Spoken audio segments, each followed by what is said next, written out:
Bismillahirrahmanirrahim. Agama itulah untuk melerai kemarahan rakyat itu loh sebenarnya.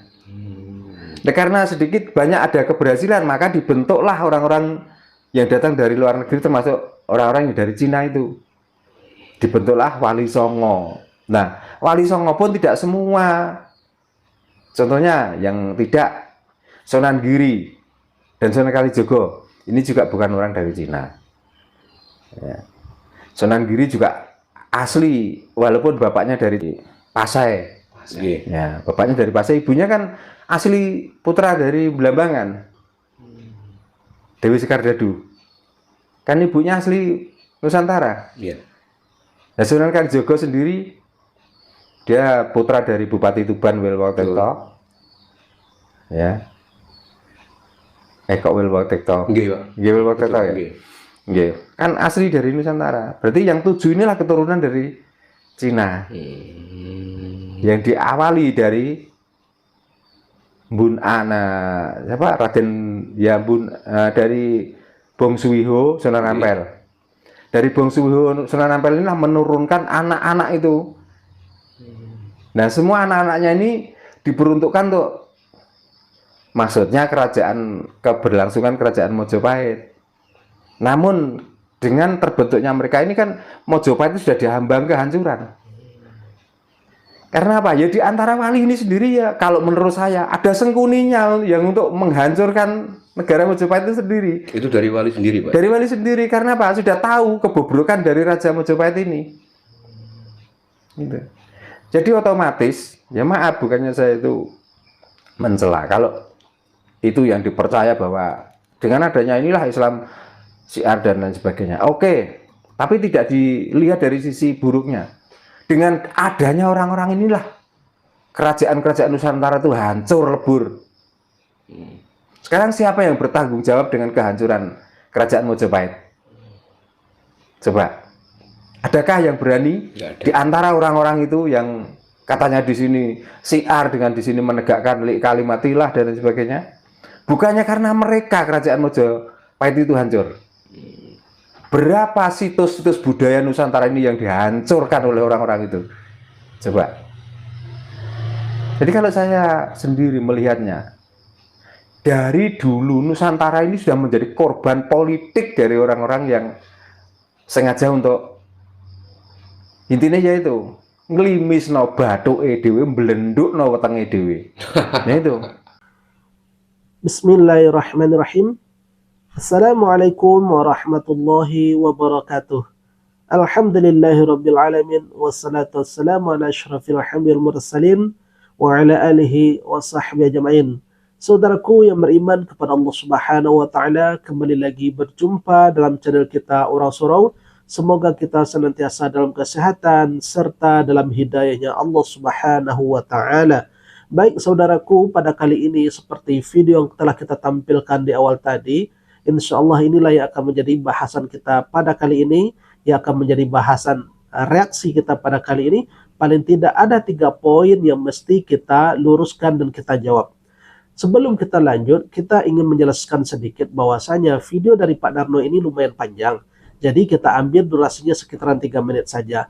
Yang mana di dalam video tersebut, karena kondisi Majapahit menurut Pak Darno ketika itu adalah dalam kondisi krisis, baik dalam kondisi politiknya, baik kondisi ekonominya, dan kondisi sosialnya. Jadi untuk meredakan itu, maka direkrutlah di antara 9 wali ini, kemudian dibentuklah perkumpulan Wali Songo ini. Jadi Wali Songo itu menurut Pak Darno sengaja dibentuk oleh Prabu Brawijaya untuk meredakan gejolak yang terjadi di masyarakat. Saudaraku yang beriman kepada Allah Subhanahu wa taala, benarkah memang seperti itu kondisinya? Mari kita kupas.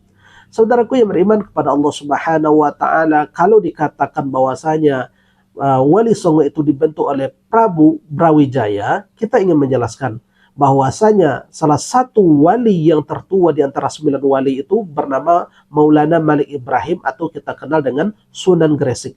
Sunan Gresik ini wafat tahun 1419, ya. 1419. Sementara Prabu Brawijaya baru diangkat menjadi raja di Majapahit itu 1468. 1468. Artinya jarak antara Sunan Gresik dengan Prabu Brawijaya itu 49 tahun.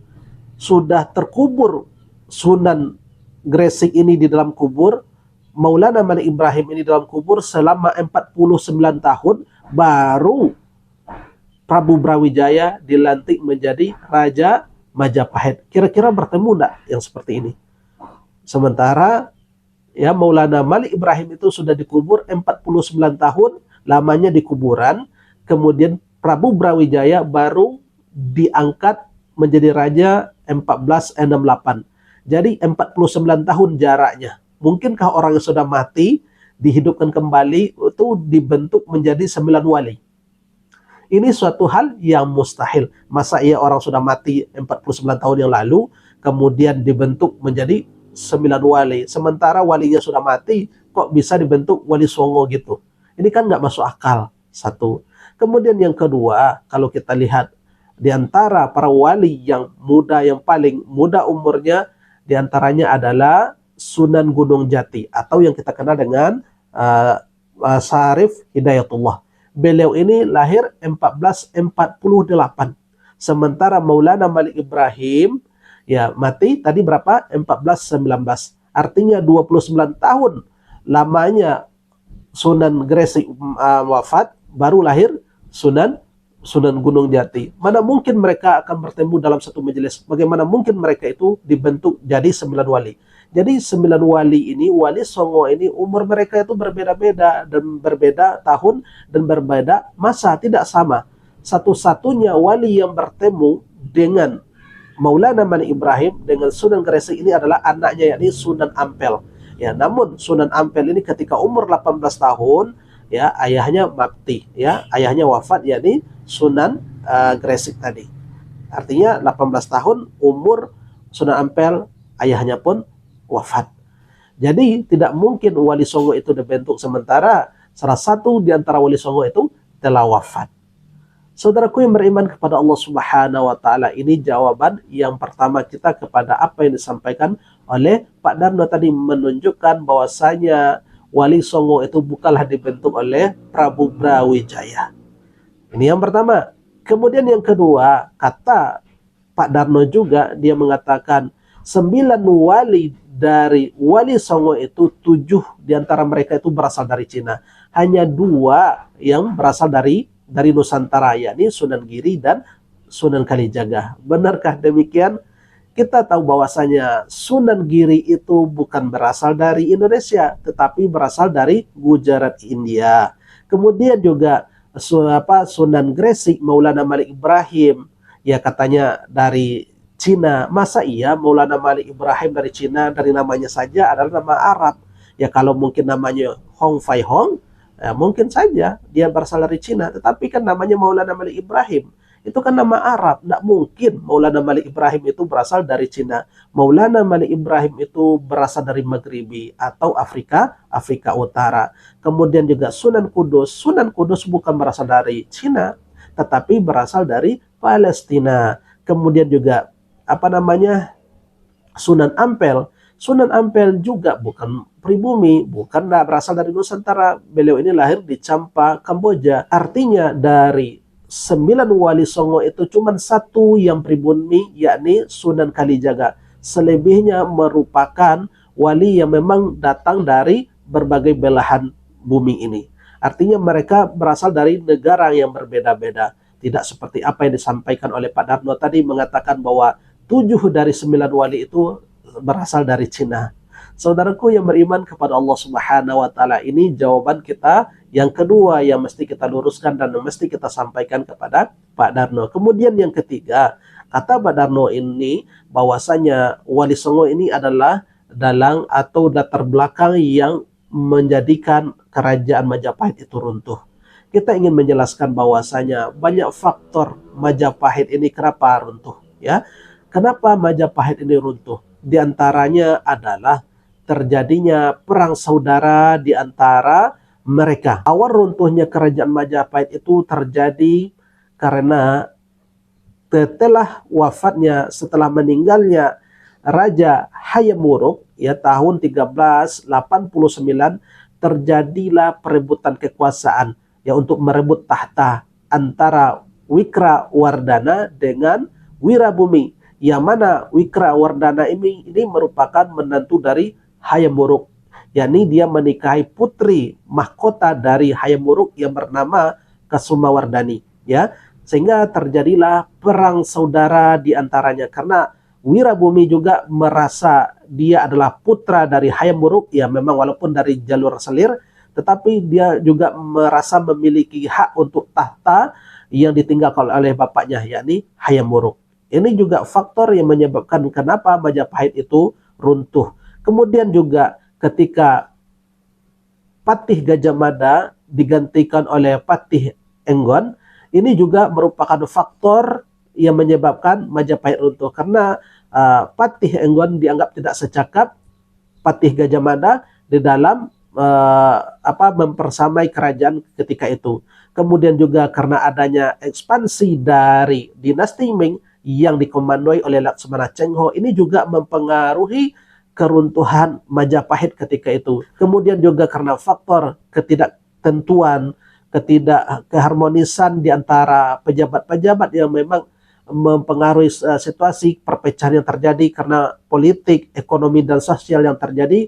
Jadi gejolak politik, ekonomi, dan sosial juga merupakan faktor dari runtuhnya kerajaan Majapahit. Kemudian ditambah lagi dengan munculnya kerajaan dari Malaka, kemudian juga serangan yang dilancarkan oleh kerajaan Demak tahun 1527, ini juga merupakan faktor kehancuran dan keruntuhan Majapahit. Jadi Pak Darno tidak bisa mengatakan bahwa dalang dari kehancuran Majapahit itu adalah karena Wali Songo, karena sumbangsi Wali Songo, karena memang dia beranggapan di antara Wali Songo ini ada sangkuninya menurut Pak Darno. Kita ingin menegaskan bahwasanya runtuhnya kerajaan Majapahit itu banyak faktor kenapa Majapahit itu runtuh, seperti yang telah kita sebutkan tadi. Tidak semata-mata dikatakan Wali Songo yang ada dalam di balik itu, tidak seperti itu juga ya. Mesti kita teliti dengan sejarah ya. Sepertinya Pak Darno ini kurang tidur ya, sehingga mengatakan bahwa Wali Songo lah dalang dari keruntuhan Majapahit, padahal tidak seperti itu ya. Walaupun sebetulnya ada ya sumbangsih mereka karena mereka menyebarkan agama Islam dan kuatnya pengaruh Islam di Majapahit ketika itu juga penyebab runtuhnya kerajaan Majapahit. Jadi tidak bisa dikatakan bahwasanya Wali Songo lah penyebab dan dalang hancurnya kerajaan Majapahit. Jangan pula nanti tuduhan ini dibenarkan oleh mereka yang tidak mengerti, yang tidak paham dengan sejarah, sehingga nanti Wali Songo, keturunannya, dan serta umat Islam tentunya akan merasa tersudutkan akan statement dari Pak Darno ini. Ini yang kita hindari. Nah, barangkali ini sebagai jawaban kita. Mudah-mudahan yang sedikit ini bermanfaat. Barakallahu fikum. Subhanakallahumma wa bihamdika. Asyhadu an la ilaha illa anta astaghfiruka wa atubu ilaik. Wabillahi taufiq wal hidayah. Assalamualaikum warahmatullahi wabarakatuh. الحمد لله رب العالمين